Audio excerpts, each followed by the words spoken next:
ইচ্ছেটা অনেকদিন ধরেই মনের ভেতর মাথাচাড়া দিচ্ছিল। কিন্তু ঠিক সময় পাচ্ছিলাম না। আজকে ভাবলাম ধুর চলেই যাই। খেয়ে-দেয়ে উঠে সোজা কুণালকে বললাম, "চলো তো আজকে একটু সার্ভিস নিয়েই আসি।" আর আমি দুপুরের টাইমটাকেই বেছে নিই কেননা এই সময়টা কিন্তু বেশ ফাঁকাই থাকে সেলনটা। নিশ্চিন্তে বসে আরাম করে আমার সেলন সার্ভিসও নেওয়া হয়ে যাবে আর মনের সুপ্ত ইচ্ছাটাও পূরণ করে আসবো। তবে ১ম এ এসেই যেটা করে নিলাম সেটা হচ্ছে ড্যান্ড্রাফ ট্রিটমেন্ট। গরমকাল আমাদের দোরগোড়ায় কড়া নাড়লেও শীতের রেশটা কিন্তু থেকেই গেছে, স্পেশালি মাথায় ড্যান্ড্রাফ।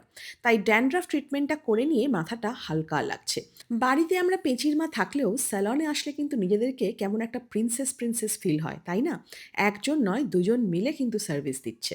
এবার আসি আসল কথায়। মনের সুপ্ত ইচ্ছা কি না চুলে করব একটু হাইলাইট। তোমরা তো জানোই আমি একটু কালারফুল পারসন।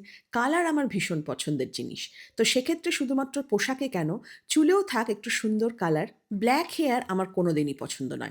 তাই চুলে একটুখানি অন্যরকম কালার দিলে কিন্তু আমাদের ব্যক্তিত্বের মধ্যেও একটা প্রতিফলন দেখা যায়। ও মা! দেখতে লাগছে পুরো একদম ইংলিশ মুভির উইচের মতন। চুলে রং করলেও আসল সাদা রং কিন্তু এখানে বেরিয়েই পড়ে মাঝে, মাঝে। তাই একটু রুট টাচ আপও করিয়েই নিলাম। আমি যখন এসেছিলাম সেলন একদম ফাঁকা ছিল।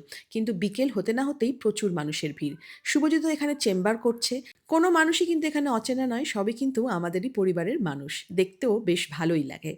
এত বড় আমাদের পরিবার। হালকা-ফুলকা গল্প করতে, করতেই আমার সময় হয়ে গেছে হেয়ার ওয়াশের। আমিও বেশ এক্সাইটেড কেমন আসে কালারটা দেখতে। তো হেয়ার ওয়াশ আমার ডান। একটু ম্যাসাজও নিয়ে নিলাম যেটা আমার ভীষণ প্রয়োজন ছিল। সোমা বলল, "সোনালিদি তোমাকে কি একটুখানি সেট করে দেবো কার্ল করে?" আমি বললাম, "হ্যাঁ, করেই দাও। দেখতে তো বেশ ভালোই লাগে।"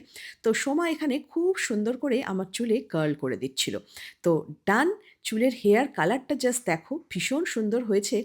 আর আমার লুকটা না একদম চেঞ্জ হয়ে গেছে। আমি বলছিলাম আমাকে তো পুরো ভিক্টোরিয়া, ভিক্টোরিয়া দেখতে লাগছে। বিফোর আর আফটার লুকটা দিলে বুঝতে পারবে যে চুলের হেয়ার কালারটা কি সুন্দর এসেছে। আমি কিন্তু খুব হ্যাপি।